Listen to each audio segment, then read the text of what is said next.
اللہم صلی علی محمد وآل محمد۔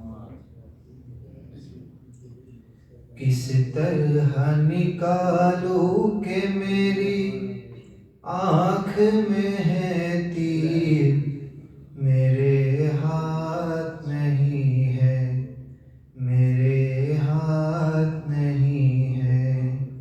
کس طرح نکالوں کہ میری آنکھ میں ہے تیر، میرے ہاتھ نہیں ہے، میرے ہاتھ نہیں ہے۔ اماں نے سکھایا ہے غلامی کا طریقہ، زانوں پہ نہ سر رکھوں گا یا شاہ مدینہ۔ آقا ہے کہا اور کہا آپ کی توقیر، میرے ہاتھ نہیں ہے، میرے ہاتھ نہیں ہے۔ ہو جائے اگر آخری دیدار تمہارا، دنیا سے سدھارے یہ نمک خوار تمہارا۔ محسوس کرو خود کو میں پھر صاحب تقدیر، میرے ہاتھ نہیں ہے، میرے ہاتھ نہیں ہے۔ اس بات کا غم ہے مجھے یا شاہ مدینہ، پیاسی ہی نہ مر جائے کہیں میری سکینہ۔ پانی میں نظر آتی ہے اس کی مجھے تصویر، میرے ہاتھ نہیں ہے، میرے ہاتھ نہیں ہے۔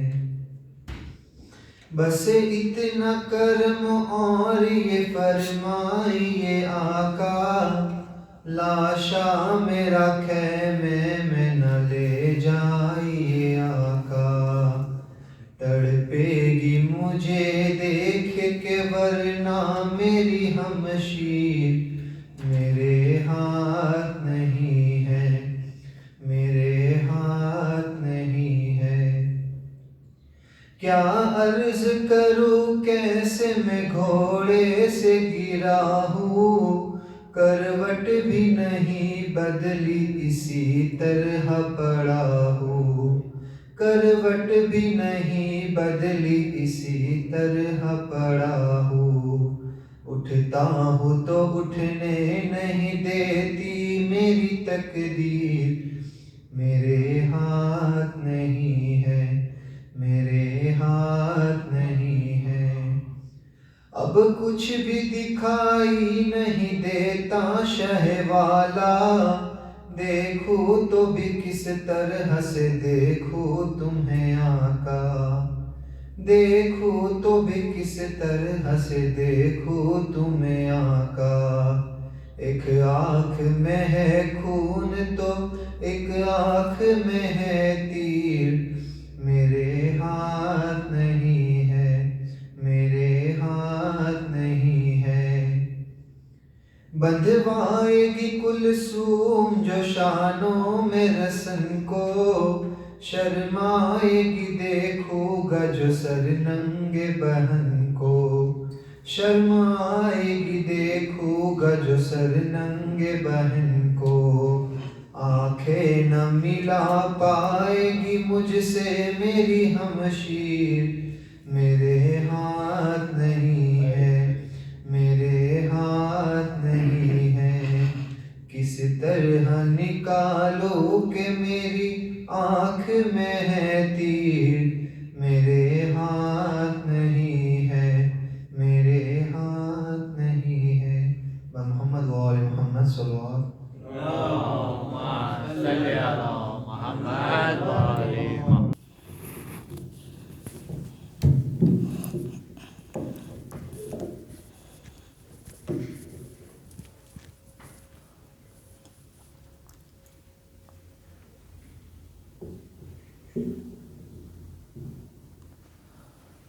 فاتحہ۔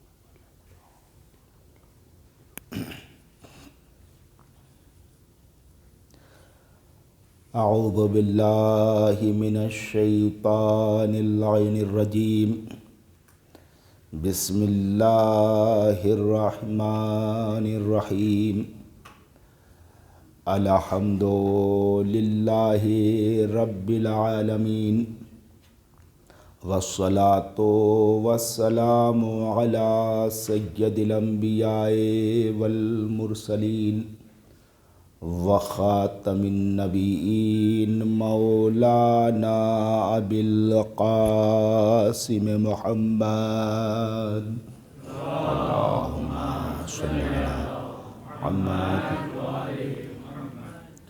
وآلہ الطیبین الطاہرین المعصومین المنتخبین المنتجبین وَلَعْنَةُ اللَّهِ عَلَىٰ أَعْدَائِهِمْ أَجْمَعِينَ أَمَّا بَعْدُ فَقَدْ قَالَ سُبْحَانَهُ وَتَعَالَىٰ فِي كِتَابِهِ الْمَجِيدِ وَفُرْقَانِهِ الْحَمِيدِ بسم اللہ الرحمن الرحیم وَمَن يَبْتَغِ غَيْرَ الْإِسْلَامِ دِينًا فَلَن يُقْبَلَ مِنْهُ وَهُوَ فِي الْآخِرَةِ مِنَ الْخَاسِرِينَ۔ صلوات پڑھیں محمد وآل محمد۔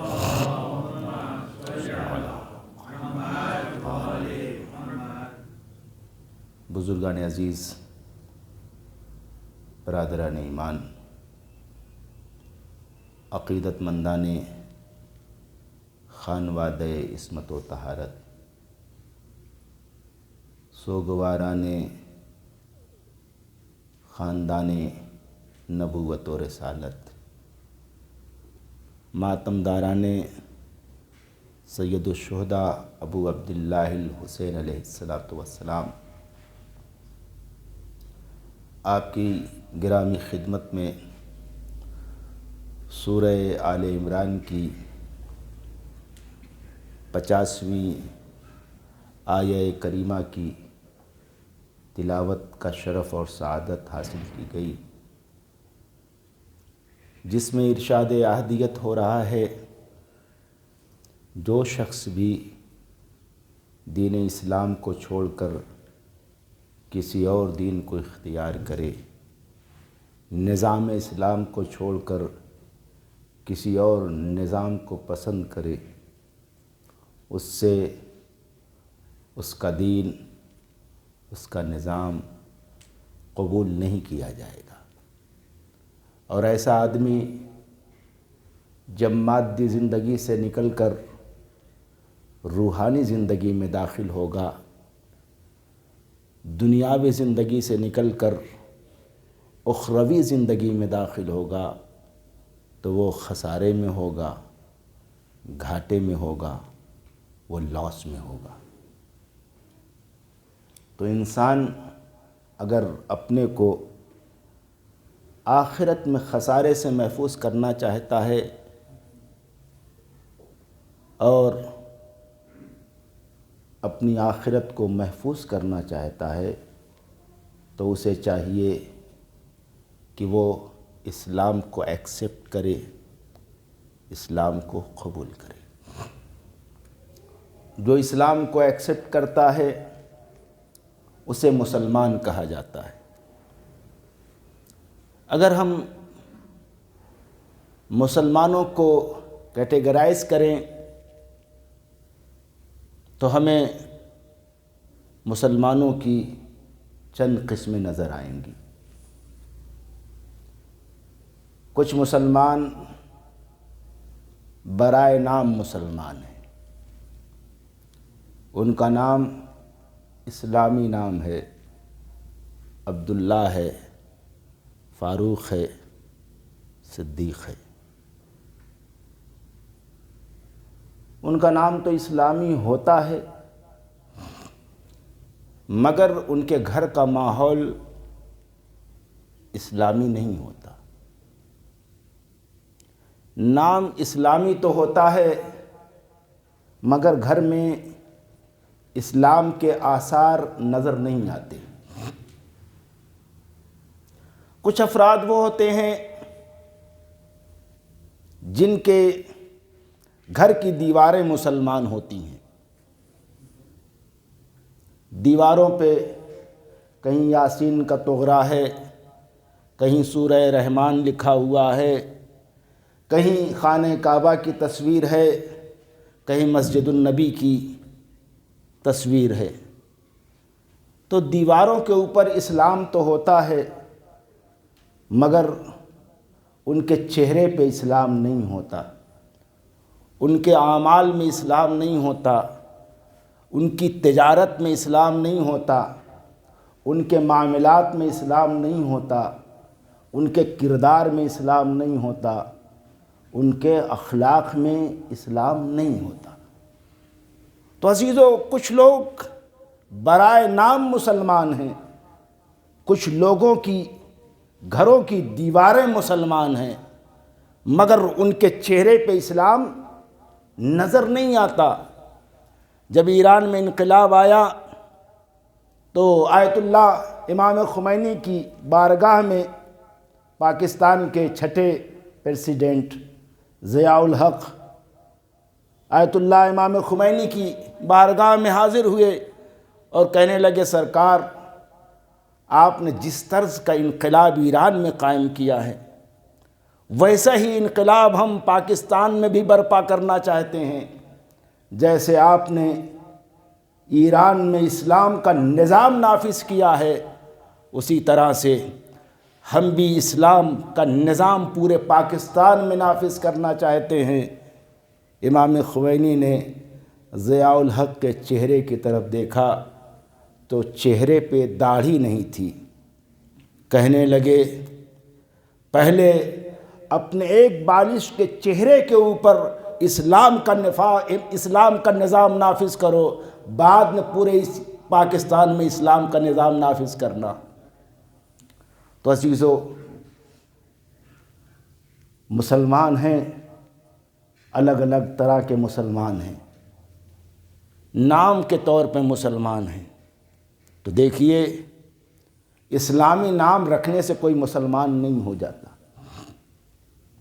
گھروں میں اسلامی تغرا لگانے سے کوئی مسلمان نہیں ہو جاتا، ٹوپی اور کرتا پہننے کا نام اسلام نہیں ہے، آنکھوں میں سرما لگانے کا نام اسلام نہیں ہے، لمبا پائجامہ اور چھوٹا پائجامہ اور چھوٹا لمبا کرتا پہننے کا نام اسلام نہیں ہے۔ مولا کائنات فرماتے ہیں، الاسلام هو التسلیم، اسلام نام ہے سرنڈر کر دینے کا، اسلام نام ہے حکم خدا کے سامنے بچھ جانے کا، اسلام نام ہے حکم خدا کے سامنے اپنے کو خم کر دینے کا۔ The essence of Islam is submission, surrender. The one who submits himself to the will of Allah, to the commands of Allah, he is a true Muslim. ورنہ کرتا اور پیجامہ پہننے سے کوئی مسلمان نہیں ہوتا، سرما اور اسلامی نام رکھنے سے کوئی مسلمان نہیں ہوتا۔ مسلمان حقیقت میں وہ ہے جو اپنے کو حکم خدا کے سامنے سرنڈر کر دے، اپنے کو خدا کے سامنے، حکم خدا کے سامنے خم کر دے۔ یہی وجہ ہے کہ جناب ابراہیم کو اور ابراہیم کی پوری نسل کو قرآن نے سچا اور پکا مسلمان کہا ہے۔ ارشاد ہو رہا ہے، ما کان ابراہیم یہودیا ولا نصرانیا ولکن کان حنیفا مسلما۔ نہ ابراہیم یہودی تھے نہ عیسائی تھے، ابراہیم تو پکے اور سچے مسلمان تھے۔ اسلام کو قرآن نے، توحید نے ابراہیم کو پکا اور سچا مسلمان کہا، کیوں کہا؟ اس لیے کہ ابراہیم نے اپنے کو حکم خدا کے سامنے سرنڈر کر دیا، ہر حکم خدا کے سامنے بچھ گئے جناب ابراہیم۔ کوئی مرحلہ ہو، کوئی موقع ہو، کوئی گھڑی ہو، دیکھیے جناب ابراہیم نے کہیں حکم خدا سے سرتابی کی؟ ہر حکم خدا کے سامنے اپنے کو جھکا دیا، اپنے کو حکم خدا کے سامنے خم کر دیا۔ جناب ابراہیم سرزمین شام میں ہے، اللہ نے حکم دیا ابراہیم اپنی زوجہ ہاجرہ کو اور اپنے بیٹے اسماعیل کو لے کے سرزمین شام سے سرزمین مکہ تک آؤ، جسے قرآن نے وادی غیر ذی زرع کہا، اس سرزمین تک لے کے آؤ۔ توجہ چاہوں گا، جناب ابراہیم کو حکم خدا ہوا اور جناب ابراہیم جناب ہاجرہ کو لے کے اور شیرخوار اسماعیل کو لے کر سرزمین مکہ، سرزمین شام سے چلے اور سرزمین مکہ تک آئے۔ جناب ہاجرہ کو کچھ کھانے کا سامان دیا، ایک مشک پانی دیا، اور دینے کے بعد کہا اے ہاجرہ اب تمہیں یہی رہنا ہے، اسماعیل کے ساتھ رہنا ہے۔ Can you imagine? جناب ابراہیم اپنی زوجہ جناب ہاجرہ سے کہتے ہیں کہ اس بے آب و گیاہ وادی میں تمہیں رہنا ہے، جہاں چاروں طرف پہاڑ ہی پہاڑ ہیں، چٹانیں ہی چٹانیں ہیں، پتھر ہی پتھر ہیں، کہیں درخت ہے نہ سایہ ہے، نہ سائبان ہے، نہ انسان ہے۔ جناب ابراہیم اپنی زوجہ ہاجرہ سے کہتے ہیں تمہیں یہیں پہ میں چھوڑ کے جا رہا ہوں۔ عزیزو، اللہ کرے کہ آپ بھی اپنے بچوں سے محبت کریں، اپنی زوجہ سے محبت کریں۔ آپ اپنی زوجہ کو لے کر دار السلام جائیں اور ٹینزانائٹ ہوٹل میں ٹھہرے اور اپنی بیوی سے کہیں اب دیکھو تمہیں یہیں رہنا ہے، میں جا رہا ہوں۔ فوراً زوجہ آپ کے دامن کو تھام لے گی۔ جب جانا ہی تھا تو لے کے آئے کیوں؟ توجہ چاہتا ہوں، جب جانا ہی تھا تو لے کے آئے کیوں؟ مجھ سے غلطی کیا ہو گئی، مسٹیک کیا ہو گئی، خطا کیا ہو گئی کہ تم مجھے چھوڑ کے جا رہے ہو؟ عزیزو، جناب ابراہیم نے ہاجرہ سے کہا ہے ہاجرہ میں تمہیں اسماعیل کے ساتھ اس بے آب و گیا وادی میں چھوڑ کے جا رہا ہوں۔ جناب ہاجرہ جناب اسماعیل سے سوال کر سکتی تھی، نبی خدا جب جانا ہی تھا آپ کو تو لے کے آئے کیوں؟ توجہ فرما رہے ہیں، جب جانا ہی تھا تو لے کے آئے کیوں؟ مجھ سے خطا کیا ہو گئی، مجھ سے غلطی کیا ہو گئی، مجھ سے مسٹیک کیا ہو گئی؟ قسم خدا کی جناب ہاجرہ بہت سوال کر سکتی تھی، مگر جناب ہاجرہ نے ایک سوال کیا، اے نبی خدا، کیا یہ ہمارے پروردگار کا حکم ہے کہ میں اسماعیل کے ساتھ اس بے آب و گیا وادی میں رہوں؟ جناب ابراہیم نے کہا ہاں یہ میرے پروردگار کا حکم ہے۔ بس جناب ہاجرہ کی زبان پہ ایک جملہ آتا ہے، اگر اس پروردگار کا حکم ہے تو اس بے آب و گیا وادی میں بھی وہ ہماری حفاظت کرے گا، ہمیں ہلاک نہیں ہونے دے گا۔ صلوات پڑھیں محمد وآل محمد۔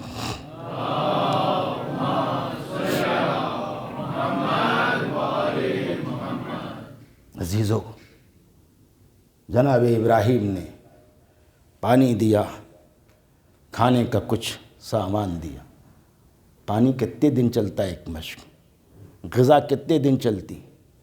یہاں تک کہ غذا ختم ہو گئی، اور جب غذا ختم ہو گئی تو ماں کا نہر لبن خشک ہو گیا، جناب اسماعیل پیاسے ہوئے، اور جب اسماعیل پیاسے ہوئے تو جناب ہاجرہ پانی کی تلاش میں کبھی صفا سے مروہ جاتی ہیں، مروہ سے صفا آتی ہیں، بار بار، ایک بار نہیں 7 مرتبہ صفا سے مروہ، مروہ سے صفا، صفا سے مروہ، مروہ سے صفا۔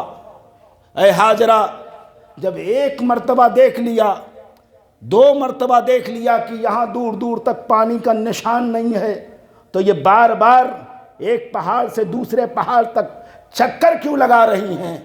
عزیزو جناب حاجرہ اس وقت تک صفا و مروہ کے درمیان سعی کرتی رہی جب تک جناب اسماعیل کے قدموں سے چشمہ جاری نہ ہو گیا۔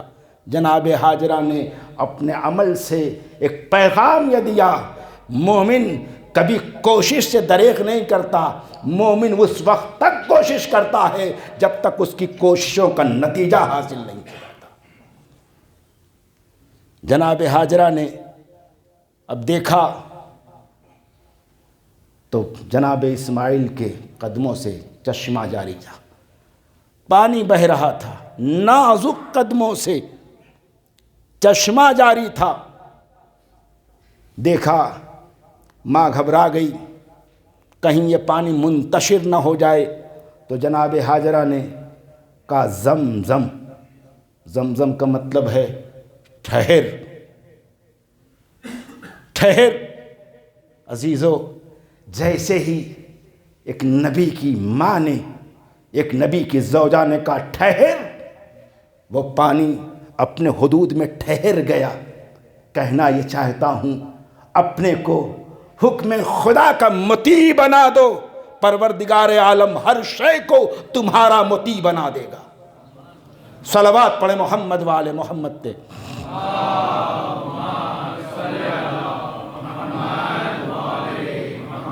آج ہمارے کنٹرول میں کوئی شے نہیں ہے، نہ ہمارے بچے کنٹرول میں ہے، نہ بیوی کنٹرول میں ہے، نہ بزنس کنٹرول میں ہے۔ کیوں؟ اس لیے کہ ہماری زندگی خود ہی کنٹرول میں نہیں ہے، ہم حکم خدا کے تابع نہیں ہیں۔ اپنے کو حکم خدا کا تابع بنائیں، پھر دیکھیں گے کہ کس طرح سے ہر شے آپ کی تابع نظر آئے گی۔ عزیزو یہ تھے جناب ابراہیم جنہیں قرآن نے پکا اور سچا مسلمان کہا۔ صرف ابراہیم ہی پکے اور سچے مسلمان نہیں، زوجہ بھی پکی اور سچی مسلمان، بیٹا بھی پکا اور سچا مسلمان۔ The whole family is a true Muslim۔ جناب ابراہیم کی پوری فیملی مسلمان ہے۔ اور پھر جناب ابراہیم پلٹ کے آئے، اللہ نے حکم دیا ابراہیم اسماعیل خانہ کعبہ کی تعمیر شروع کرو۔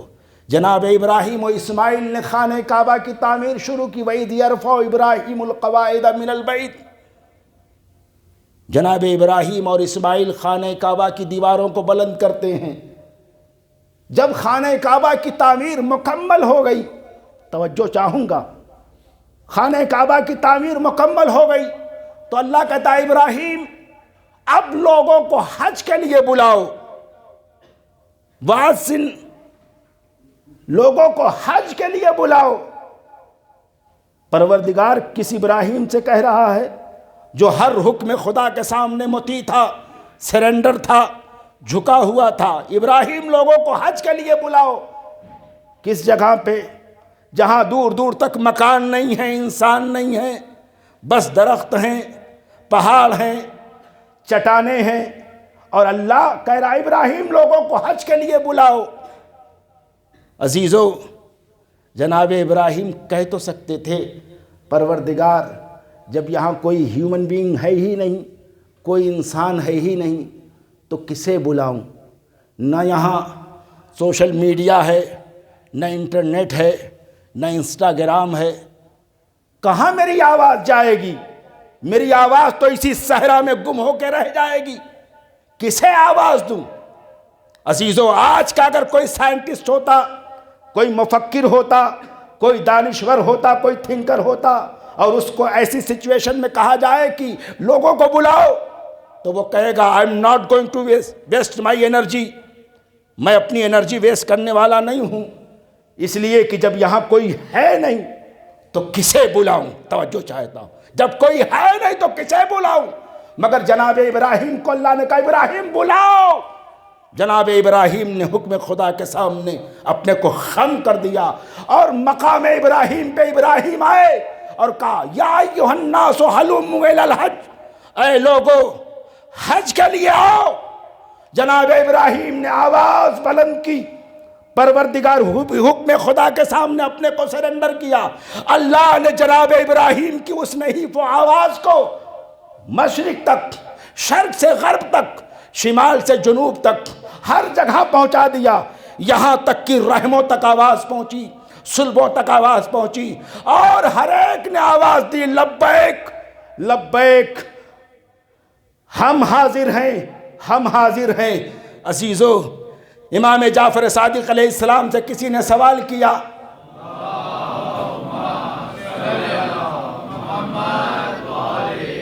فرزند رسول کوئی ایک مرتبہ حج کی سعادت سے مشرف ہوتا ہے، کوئی بار بار حج کے لیے جاتا ہے؟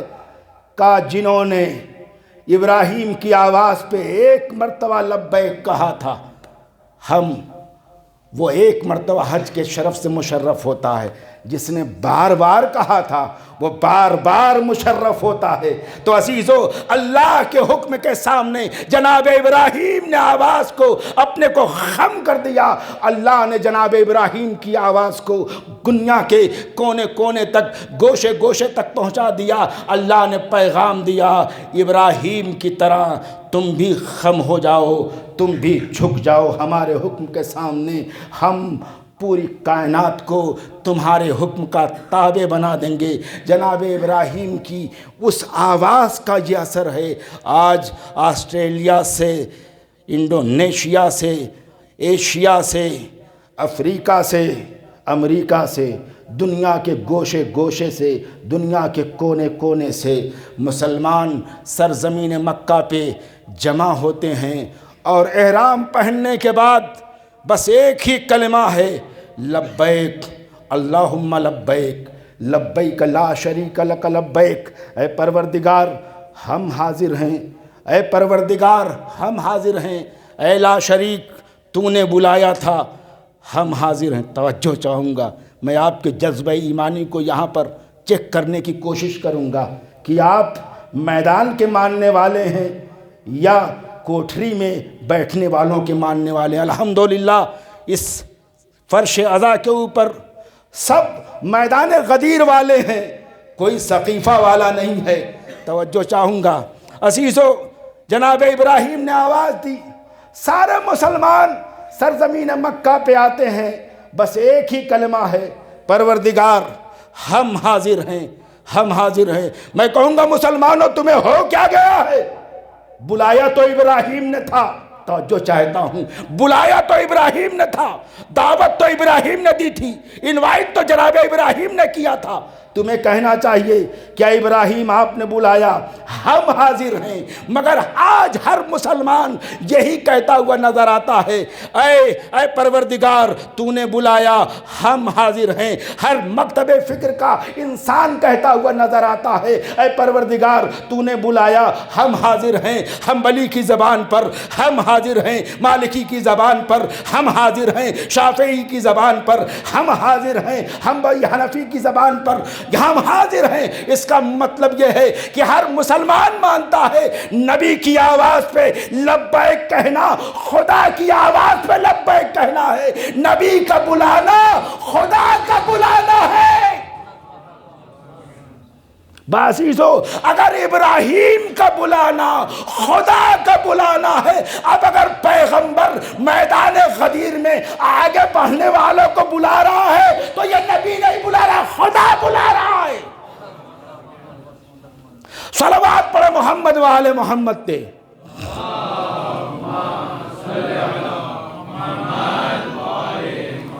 ایک اور باواز بلند صلوات پڑھے محمد وآل محمد.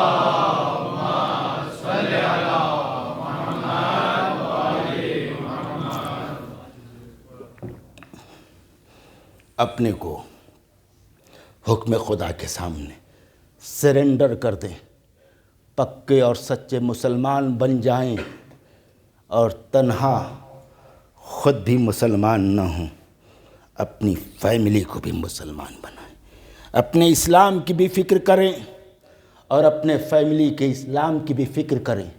قرآن ہمیں یہی دعوت دیتا ہے، قرآن ہمیں یہی پیغام دیتا ہے کہ خود بھی ٹرو مسلم بنو اور اپنی فیملی کو بھی سچا مسلمان بناؤ. ووصّى بہا ابراہیم بنیہ ویعقوب یا بنی ان اللہ اصطفیٰ لکم الدین فلا تموتن الا وانتم مسلمون۔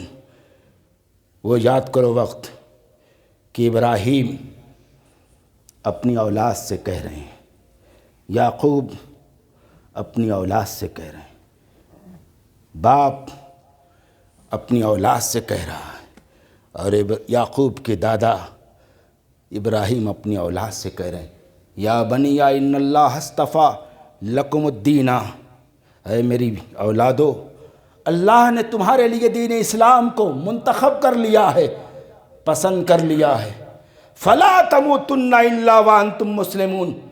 دیکھو مسلمان ہو تو زندگی کی آخری سانس تک مسلمان رہنا، موت آئے تو اسلام پر موت آئے۔ عزیزو، تنہا آپ کا مسلمان ہو جانا کمال نہیں ہے، کمال تو یہ ہے کہ جب آپ کی اولاد بھی آپ کی طرح مسلمان ہو۔ تنہا آپ کا عزادار ہونا کمال نہیں ہے، کمال تو یہ ہے جب آپ کی طرح سے آپ کی اولاد بھی عزادار ہو۔ مرنا نہیں مگر اسلام پہ مرنا، موت آئے تو اسلام پہ موت آئے۔ اس کا مطلب یہ ہے کہ ایک خدشہ ہے، ایک ڈر ہے کہ اسلام کے بعد بھی اسلام پہ موت نہیں آ سکتی، یہ ایک ڈر ہے۔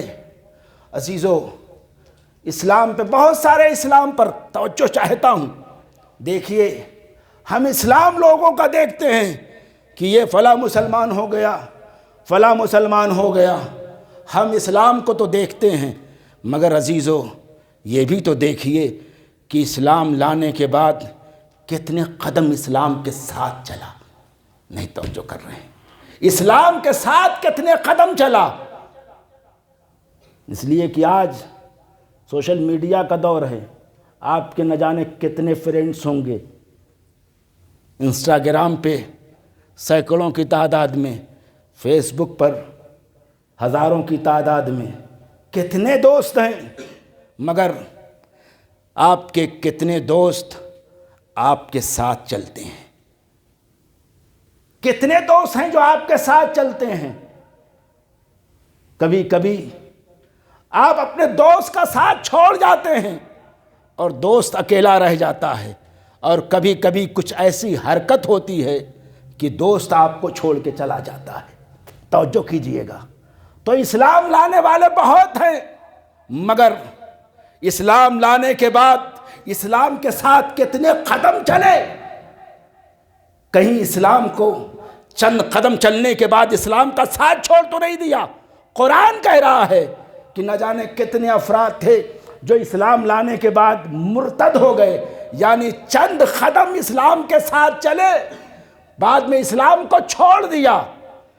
تو یہ کچھ افراد وہ ہیں جو اسلام کو چھوڑ دیتے ہیں، مگر کچھ افراد ایسی حرکت کرتے ہیں کہ وہ اسلام کو نہیں چھوڑتے، مگر اسلام انہیں چھوڑ کے چلا جاتا ہے اور انہیں خبر بھی نہیں ہوتی۔ تو جو انہیں خبر بھی نہیں ہوتی، انہیں احساس بھی نہیں ہوتا، انہیں پتہ بھی نہیں چلتا کہ اسلام ہم سے رخصت ہو گیا ہے۔ عزیزو، کچھ افراد، دو افراد بی بی زہرا کی خدمت میں آئے اور آنے کے بعد بی بی زہرا کو سلام کیا، زہرا نے ان کے سلام کا جواب نہیں دیا۔ آپ مسئلہ جانتے ہیں، سلام کرنا سنت ہے، جواب دینا واجب ہے، مگر تاریخ شاہد ہے سب نے سلام کیا، زہرا نے جواب سلام نہیں دیا۔ اس کا مطلب یہ ہے، دیکھیے، مسلمان کے سلام کا جواب واجب ہے، کافر کے سلام کا جواب واجب نہیں۔ صلوات پڑھے محمد و آل محمد تے۔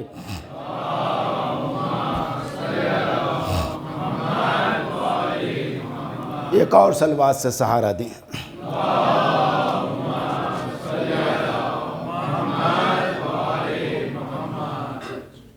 پکے اور سچے مسلمان بن جائیں، حکم خدا کے سامنے اپنے کو سرنڈر کر دیں، اپنے کو جھکا دیں۔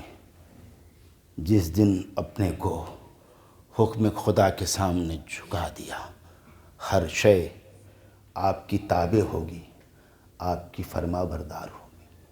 عزیزو، ایک بات رہ گئی، اس کی طرف آپ کو متوجہ کر دوں۔ دیکھیے آج سرزمین مکہ پر جتنی علامتیں ہیں، جتنی عبادت گاہیں ہیں، سب جناب ابراہیم سے منسوب ہیں یا ابراہیم کی اولاد سے منسوب ہیں، ابراہیم کی فیملی سے منسوب ہیں۔ مقام ابراہیم سے منسوب، صفا و مروہ جناب ہاجرہ سے منسوب، میدان مینا جناب ابراہیم کے ذریعے اس کی شناخت، چاہے زمزم جناب اسماعیل کے قدموں کی علامت۔ آج بھی یہ زمزم کا کنواں، یہ چاہے زمزم آج بھی لیونگ میریکل ہے، زندہ معجزہ ہے سرزمین مکہ پر۔ چاہیے اللہ آپ کو سرزمین مکہ تک پہنچائے اور حج کی سعادت سے مشرف فرمائے۔ جا کے دیکھیے گا آج بھی سرزمین مکہ پر جغرافیائی کنڈیشن کو دیکھیے، سچویشن کو دیکھیے تو آپ پانی کا تصور نہیں کر سکتے۔ ہر طرف پہاڑ ہیں، چٹانیں ہیں، مگر ان چٹانوں کے درمیان ایک چشمہ ہے جو تمام انسانوں کو سیراب کر رہا ہے۔ یہ زندہ معجزہ ہے۔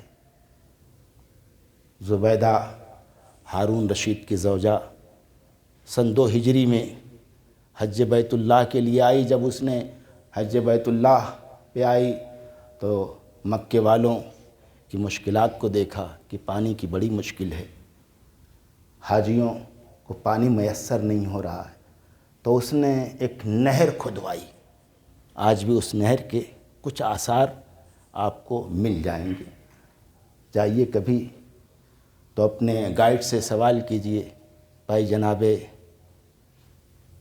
زبیدہ نے جو نہر کھدوائی تھی ذرا سا وہ نہر بھی دکھائیے، تو انشاءاللہ آپ اس کے آثار کو دیکھیں گے۔ تو زبیدہ نے نہر کھدوائی، مقام حنین سے لے کے میدان عرفات تک 12 کلومیٹر کی نہر۔ تاریخ کہتی ہے 17 لاکھ دینار خرچ ہوئے تھے۔ دینار، درہم نہیں، درہم تو چاندی کے سکے ہوتے ہیں، دینار سونے کے سکے ہوتے ہیں۔ صلوات پڑھے محمد والے محمد تے۔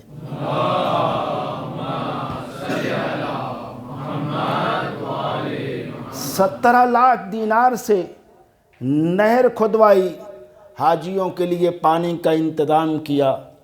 اب یہ پانی کتنے دن تک نہر فراہم کرتی رہی ہمیں نہیں معلوم، مگر آج وہ نہر ختم ہو گئی ہے، کہیں کہیں آثار باقی ہیں۔ بعزیزو، آپ کو نبوت اور حکومت میں فرق بتانا چاہتا ہوں۔ حکومت کے ہاتھوں سے جو نہر بنائی گئی ختم ہو گئی، خشک ہو گئی، آثار ختم ہو گئے، مگر نبوت کے قدموں سے جو چشمہ جاری ہوا تھا آج بھی انسانیت کو سیراب کر رہا ہے۔ حکم خدا کے سامنے اپنے کو سرنڈر کریں، اور آج جس مرد فقیہ، مرد مجاہد کی شہادت کی شب ہے، اس کا نام ہی مسلم ہے، اس لیے کہ اس نے اپنے کو حکم خدا کے سامنے پوری طرح سے سرنڈر کر دیا تھا، حکم خدا کے سامنے اپنے کو جھکا دیا تھا۔ قسم خدا کی، مسلمان کیسا ہوتا ہے؟ ہم تو ذرا سی بات پہ دھوکہ دیتے ہیں، چیٹ کرتے ہیں، مگر جو سچا مسلمان ہوتا ہے وہ اپنے دشمن کو بھی دھوکہ نہیں دیتا۔ سچا مسلمان اپنے دشمن کو بھی دھوکہ نہیں دیتا۔ ایک مرتبہ میں انڈیا میں ایک جگہ عشرہ پڑھنے کے لیے گیا تھا، اور واپسی میں ٹرین مس ہو گئی، تب کیا کرتا، ایک ٹرین آ رہی تھی جو بریلی سے لکھنؤ ڈائریکٹ، بیچ میں کوئی اسٹاپ نہیں تھا، شاید شرمجیوی تھی یا کوئی اور ٹرین تھی. بہرحال بریلی سے لے کے لکھنؤ کے درمیان کوئی اسٹاپ نہیں تھا.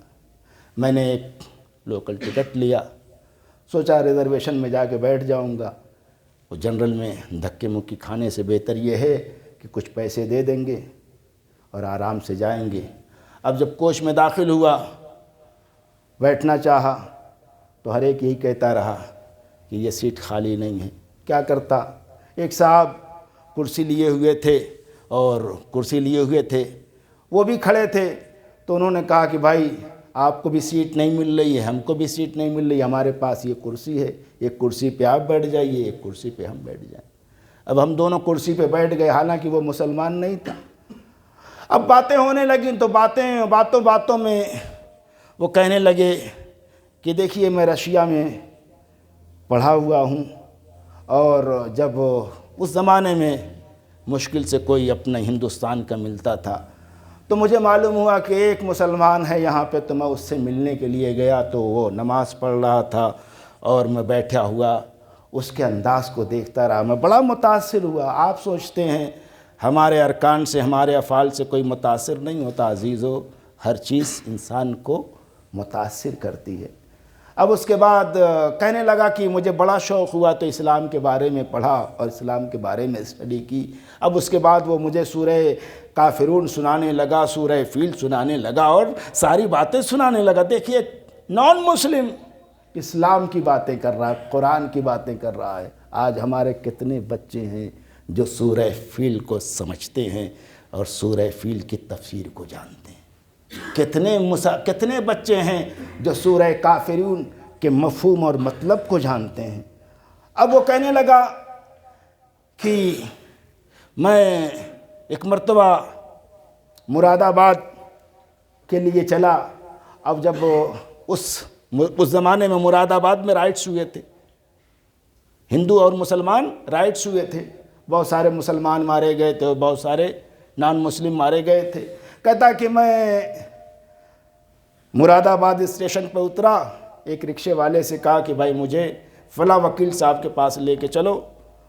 اب وہ وکیل صاحب کے پاس لے جانے کے بجائے مسلمانوں کے علاقے میں لے کے آیا, اور جب میں مسلمانوں کے علاقے میں پہنچ گیا تو اس نے کہا یہ ایک نان مسلم آ گیا ہے, اسے مارو. اب ایک بھیڑ جمع ہو گئی, اس کو چاہتی تھی کہ مارے. اس نے کہا دیکھو بھائی میں تمہارے علاقے میں آ کے پھنس تو گیا ہوں, چاہے تم مجھے مارو چاہے مجھے زندہ رکھو, مگر میں نے اسلام کو پڑھا ہے, چاہے مارو چاہے زندہ چھوڑ دو, مگر میں نے یہ پڑھا ہے کہ مسلمان کبھی دھوکہ دے کے نہیں مارتا. یہ شخص مجھ کو ایک ہندو وکیل کے پاس اس کو لے کے جانا تھا, مگر آپ کے علاقے میں مجھ کو لے کے آیا ہے. عزیزو, جیسے ہی اس نے یہ کلمہ کہا سارے مسلمان کے کان کھڑے ہوئے. ایک بزرگ کہتا نہیں, اسے وکیل کے پاس پہنچاؤ اور عزت و احترام کے ساتھ پہنچاؤ, اس کے اوپر کوئی ہاتھ نہیں اٹھائے گا. تو مسلمان کبھی دھوکہ نہیں دیتا. جناب مسلم کو مسلم اسی لیے کہتے ہیں کہ ہر حکم خدا کے سامنے اپنے کو سرنڈر کر دیا تھا. عزیزو, جناب مسلم ہانی کے گھر میں ہے, ہانی بیمار ہے, اور ابن زیاد دشمن اہل بیت, دشمن جناب مسلم ہانی کی عیادت کے لیے آنے والا ہے. ہانی نے جناب مسلم سے کہا یہ دشمن خدا, دشمن رسول, دشمن خاندان نبوت میری عیادت کو لیے آنے والا ہے, آپ پردے کے پیچھے رہیے گا, ادھر ابن زیاد بیٹھے گا, میں اشارہ کروں گا, آپ نکل کے آئیے گا, سر تن سے جدا کر دیجئے گا, ابن زیاد ختم ہو جائے گا, سارا فتنہ ختم ہو جائے گا.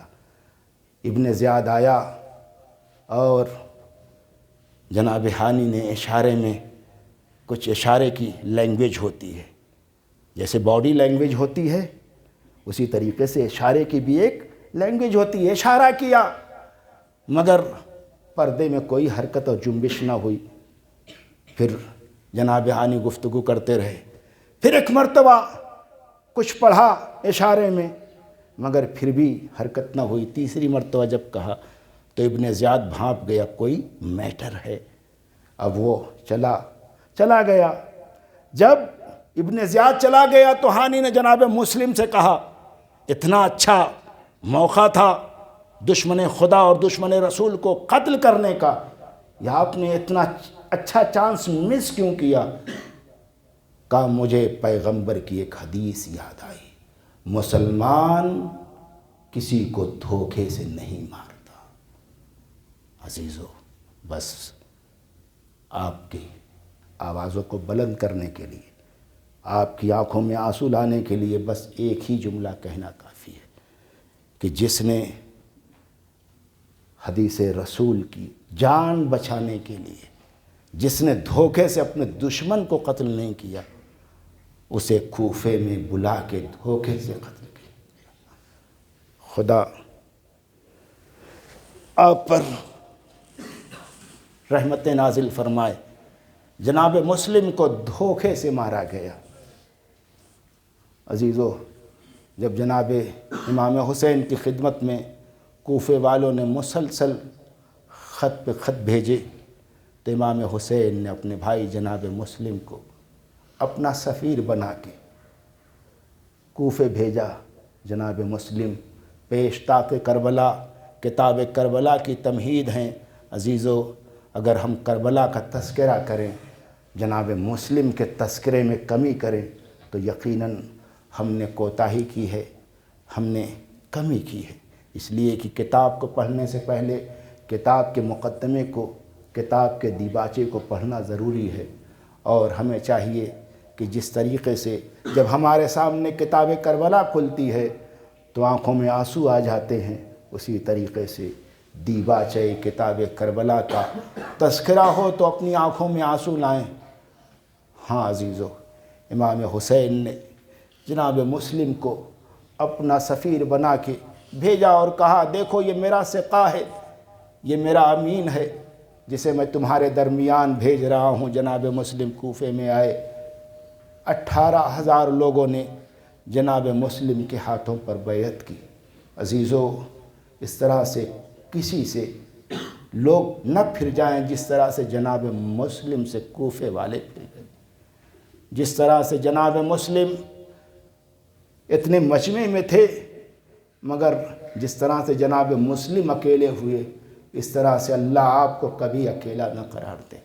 تاریخ یہ کہتی ہے جناب مسلم مغرب کی نماز پڑھا رہے تھے، مجمع مسجد نمازیوں سے چھلک رہی تھی۔ نماز مغرب کے بعد جب سلام پھیرا تو چند نمازی بچے تھے، یہاں تک کہ عشاء کی نماز کے بعد جب پیچھے مڑ کے دیکھا تو جناب مسلم یکو تنہا تھے۔ جناب مسلم مسجد سے نکلے، جائیں تو کہاں جائیں؟ عزیزو، اگر آپ مجھے یہاں چھوڑ دیجئے تو انجان گلیاں ہیں، نامعلوم سڑکیں ہیں، میں جاؤں تو کہاں جاؤں؟ جناب مسلم کو جب کوفے میں لایا گیا تو مجمع میں لایا گیا۔ آج مسلم یکو تنہا ہے، مسلم جائے تو کہاں جائے؟ چلتے چلتے جناب مسلم ایک دروازے پہ جا کے بیٹھ گئے۔ گھر کا دروازہ کھلا، ایک مومنہ برآمد ہوئی۔ کہا مسافر، تو مسافر معلوم ہوتا ہے، تو یہاں میرے گھر کے پاس کیوں بیٹھا ہے؟ کہا مجھے بڑی پیاس لگی ہوئی ہے، اگر ایک گلاس پانی دے سکتی ہو تو پانی پلا دو۔ مومنہ نے لا کے ایک جرعہ آپ پانی دیا، جناب مسلم نے پانی پیا۔ اب وہ سوچ رہی تھی کہ پانی پینے کے بعد یہ مسافر آدمی چلا جائے گا، یہ آدمی چلا جائے گا، مگر پانی پینے کے بعد بھی جناب مسلم طوا کے دروازے پہ بیٹھے رہے۔ ایک مرتبہ طوا کہتی ہے اے مسافر، اے شخص، تو اپنے گھر کیوں نہیں جاتا؟ حالات بڑے پورا شوب ہے، زمانہ بڑا خراب ہے، تو اپنے گھر کیوں نہیں جاتا؟ پانی پی چکا، اپنے گھر کو جا، تیرے بچے تیرا انتظار کر رہے ہوں گے۔ جناب مسلم نے کہا جس کا گھر ہو وہ اپنے گھر جائے، جس کا کوئی گھر نہ ہو وہ کہاں جائے؟ خدا آپ کی آوازوں پہ رحمت نازل فرمائے۔ دیکھیے یہ سفیر حسین کا ماتم ہے، ماتم میں کمی نہ کیجئے گا، گریے میں کمی نہ کیجئے گا۔ عزادارو اگر کربلا والوں کے ساتھ شہید نہیں ہوئے مگر عزیزو کربلا والوں پہ جس طرح سے گریہ کرتے ہیں اسی طرح سے جناب مسلم پہ بھی گریہ کرے۔ خدا آپ کی آوازوں پہ رحمت نازل فرمائے۔ عزیزو ایک مرتبہ توا کہتی ہے آپ کون ہیں؟ کہا میں سفیر حسین مسلم ابن عقیل ہوں۔ کہا پھر آپ دروازے پہ کیوں بیٹھے، گھر میں تشریف لائیے۔ مومنہ نے جناب مسلم کو اپنے گھر میں قیام عطا کیا، کھانا دیا، پانی دیا، بستر لگا دیا۔ عزادارو توا کا بیٹا آیا، اس کو معلوم یہ ہوا کہ جناب مسلم میرے گھر میں ہیں، اس نے جا کے حکومت کو انفارم کر دیا۔ اب جب صبح نمودار ہونے والی تھی تو ایک مرتبہ جناب مسلم نے گھوڑوں کی ٹاپوں کی آواز کو سنا، تلواروں کی جھنکار کو سنا، اسلحہ جنگ کو اپنے جسم پہ آراستہ کرنا شروع کیا۔ تو ایک مرتبہ توا کہتی ہے آپ یہ اسلحہ جنگ کیوں تیار کر رہے ہیں یا آپ آمادہ جنگ کیوں ہو رہے ہیں؟ کہا گھوڑوں کی آواز کو نہیں سن رہی ہو، ٹاپوں کی آواز کو نہیں سن رہی ہو، تیرے بیٹے نے جا کے ابن زیاد کو خبر دے دی ہے اور یہ مجھ کو اسیر کرنے کے لیے آ رہے ہیں۔ کہا یہ دشمن آ رہے ہیں تو آپ گھر ہی میں قیام کیجئے۔ کہا نہیں توا، اگر میں تیرے گھر میں قیام کروں گا یہ اشقیاء تیرے گھر میں داخل ہو جائیں گے، میں نہیں چاہتا کہ میری وجہ سے تیرے گھر کی عزت پائے مالو۔ عزادارو مسلم کو توا کے گھر کا اتنا خیال ہے مگر ہائے کربلا خیام حسینی میں اشقیاء درانہ داخل ہو گئے۔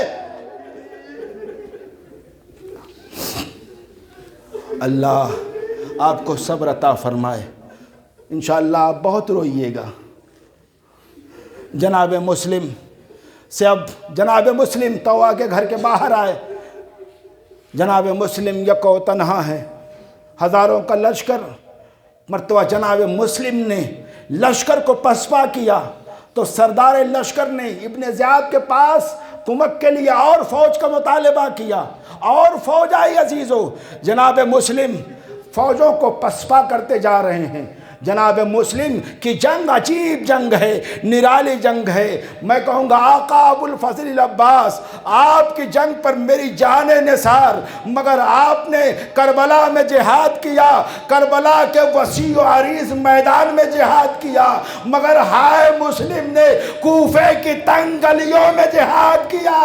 اے میرے آقا آپ پہ حملہ ہوا، سامنے سے حملہ ہوا، مگر ہائے مسلم دائیں سے بھی حملہ ہو رہا ہے، بائیں سے بھی حملہ ہو رہا ہے، آگے سے بھی حملہ ہو رہا ہے، اور چھت کے اوپر سے آگے عورتیں جناب مسلم پہ آگ برسا رہی ہے۔ ہاں عزادارو جناب مسلم یہاں تک کی فوج پہ فوج آتی رہی تو ایک مرتبہ ابن زیاد نے سردار لشکر کو کہہ کے بھیجا اگر ساری فوج کو یہیں پہ کٹوا دو گے تو کربلا میں عباس سے کون لڑے گا؟ ایک مرتبہ سردار لشکر نے کہا کیا تو نے کوفے کے کسی بنیا بکال کے مقابلے میں بھیجا ہے؟ یہ خاندان بنی ہاشم کی چمکتی ہوئی تلوار ہے، اس سے جہاد کرنا بڑا مشکل ہے۔ قسم خدا کی اگر فوجیں آتی، ہزاروں کا لشکر آتا، جناب مسلم سے روبرو جنگ کر کے اگر جناب مسلم کو اسیر کرتے، ہمیں رونا اتنا نہ آتا، مگر ہائے ایک گڑھا کھودا گیا، گڑھے کو خش و خاشاک سے پر کیا گیا، اور ایک مرتبہ فوج پیچھے ہٹی، ہائے شیر کو دھوکہ دے کے مارا گیا۔ جیسے ہی جناب مسلم گڑھے میں گرے، نیزوں والے آگے بڑھے، تیر والے آگے بڑھے، کوئی تلوار سے حملہ کر رہا ہے، کوئی نیزے سے حملہ کر رہا ہے۔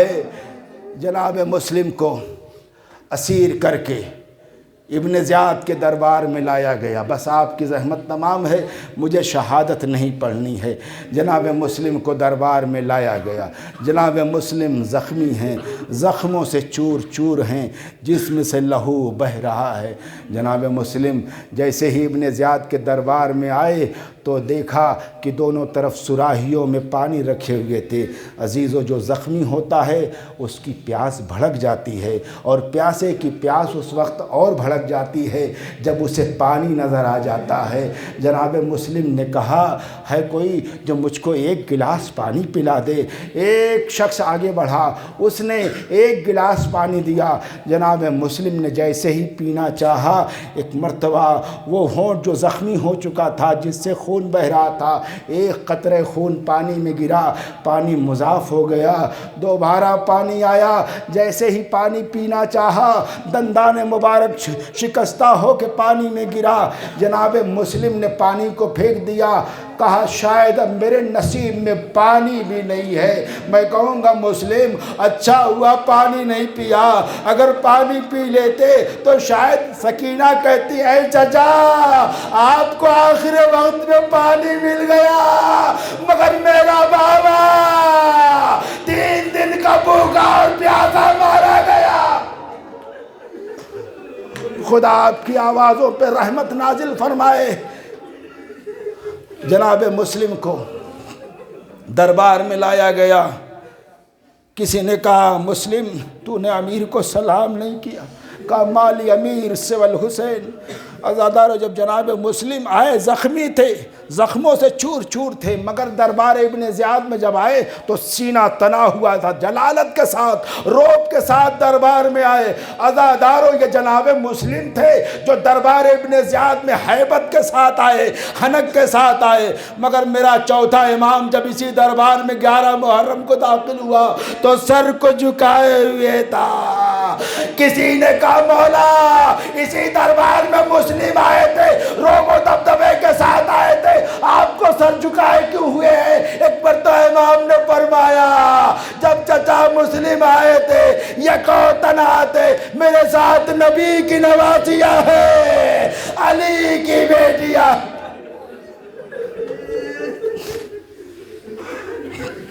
بازادارو، ادھر جناب مسلم، ادھر امام حسین کوفے کی طرف آگے بڑھ رہے ہیں۔ ایک مرتبہ امام حسین نے منزل سالبیہ یا منزل قطقطانہ پہ قیام کیا، خیمے لگ گئے۔ امام حسین نے کیا دیکھا کہ کوفے کی سمت سے غبار اٹھا، 2 سوار آتے ہوئے نظر آئے، مگر جب ان سواروں نے دیکھا کہ خیمے لگے ہوئے ہیں، انہوں نے اپنے راستے کا رخ موڑ دیا۔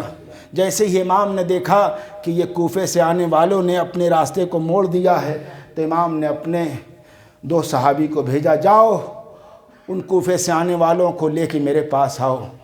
امام حسین کے دونوں صحابی آگے بڑھے، ان دونوں سواروں کو، ان دونوں مسافروں کو لے کر امام حسین کی خدمت میں آئے۔ جب امام حسین کی خدمت میں آئے تو امام حسین نے سوال کیا کہاں سے آ رہے ہو؟ کہا کوفے سے آ رہے ہیں۔ کہا مولا کوفے سے آ رہے ہیں؟ کہا یہ بتاؤ میرے بھائی مسلم خیریت سے تو ہیں؟ میرے بھائی مسلم خیریت سے تو ہیں؟ کہا مولا ذرا خیمے کے پیچھے چلیے، یہاں نہیں بتا سکتا۔ امام خیمے کے پیچھے آئے، امام نے فرمایا بتاؤ میرا بھائی مسلم کیسے ہے؟ اپنے سر سے امامہ اتارا، آقا کیا بتائے؟ جب کوفے سے چلے تھے مسلم کی لاش تھی، لاش میں پاؤں میں رسی تھی، کوفے کی گلیوں میں مسلم کی لاش کو گھسیٹا جا رہا تھا۔